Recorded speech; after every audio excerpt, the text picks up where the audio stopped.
We're going to take a look now at how you can break your code up into smaller pieces. We've already done some of this when you look at procedures and functions. That gives you one method for breaking your code up.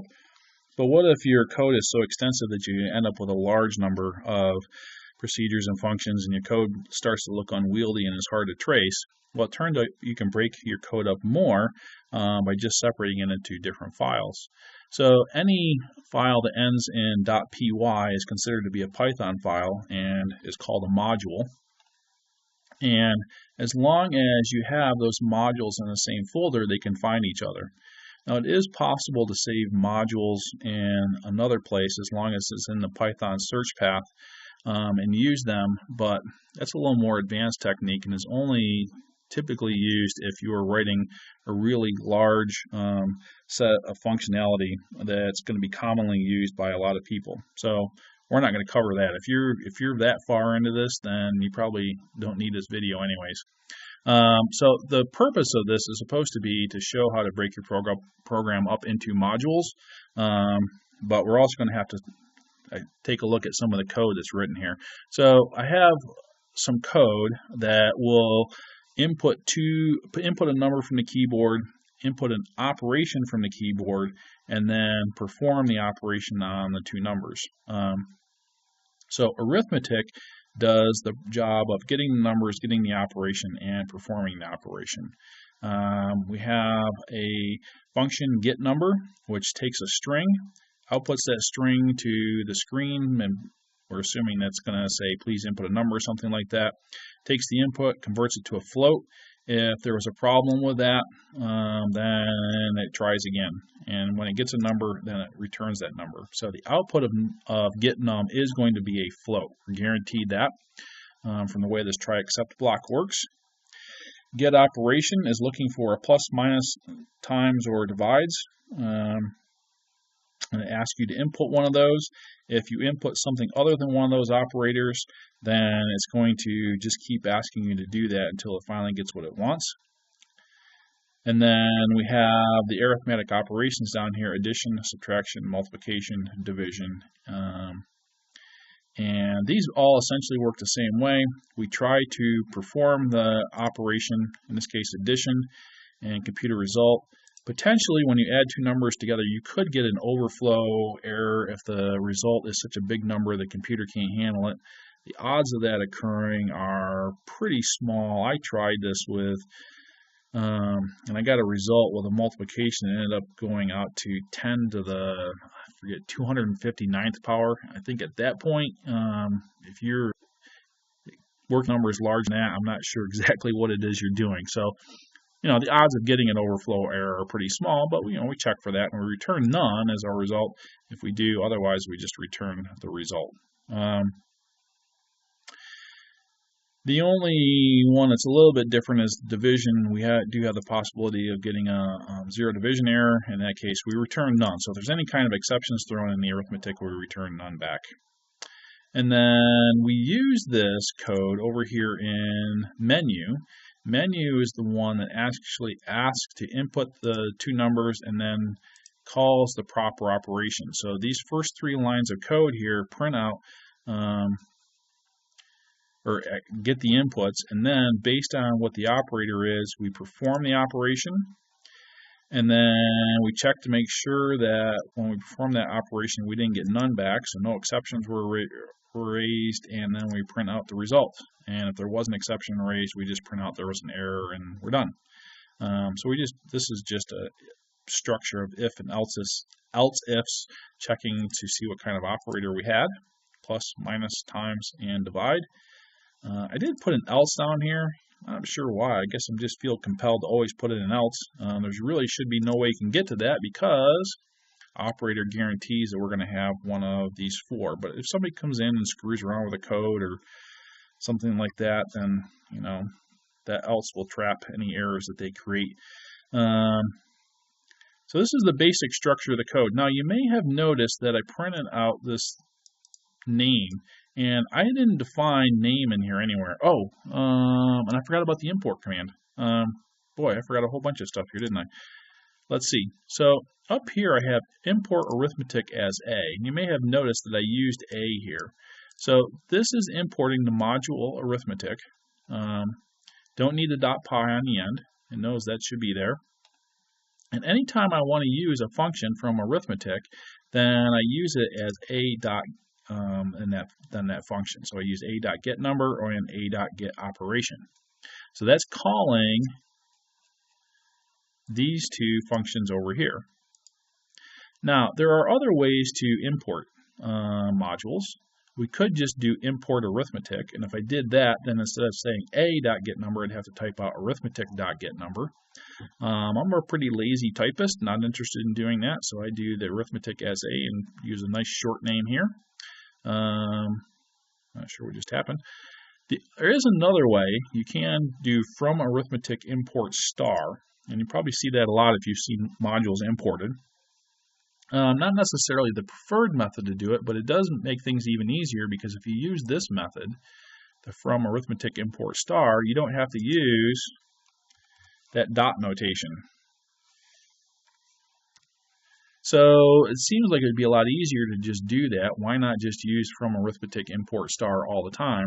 Well, if you're only importing one module, that's fine, but if you're importing several modules, you run into a possible issue.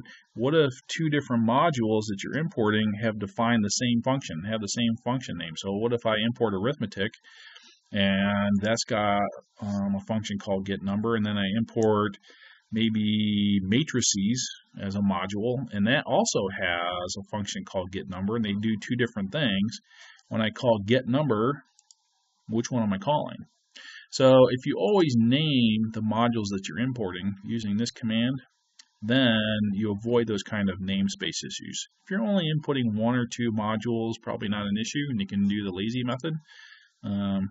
Okay, so now there's one other thing that I didn't talk about yet, and this thing right here, print double underscore name double underscore. And you might first say, well, haven't defined that variable anywhere.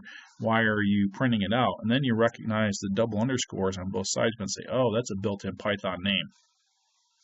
When the Python interpreter opens a module, it gives it a name, and it names it in one of two ways. If you are running the module that it's opening, then this name is called main.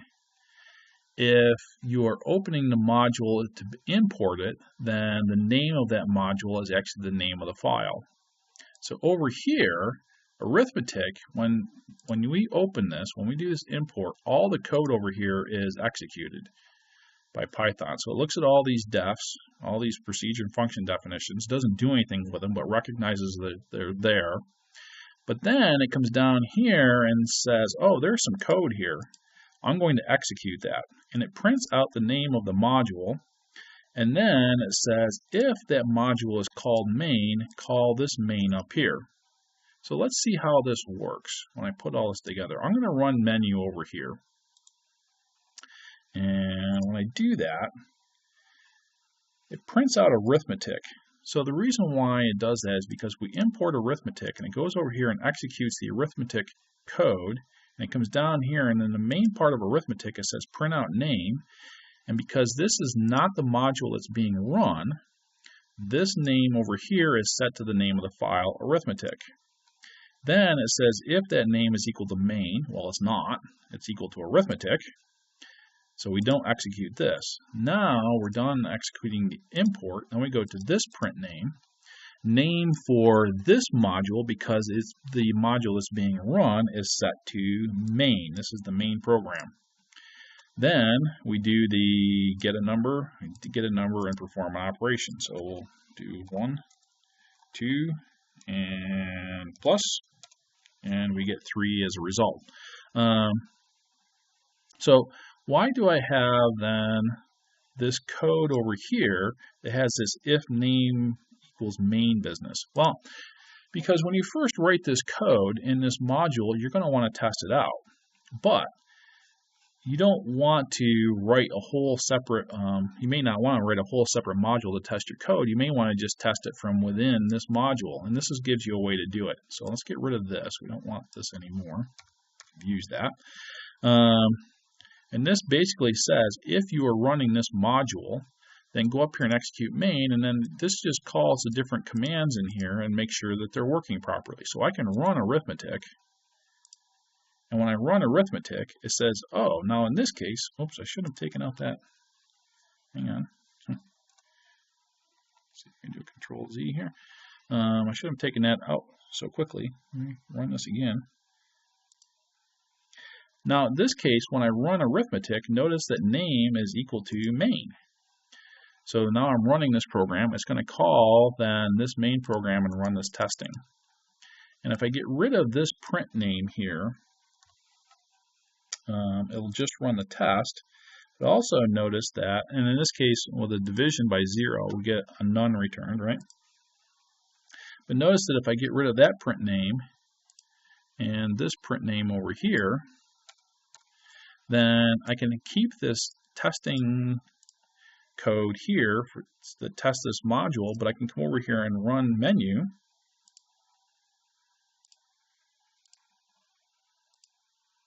And it runs without executing this code up here, and we don't get any extra funky business. So this is a standard thing that you'll see in modules. This test right here, if name is main, which means you're running this module, then you can go up here and execute your testing code, and otherwise don't do any of that.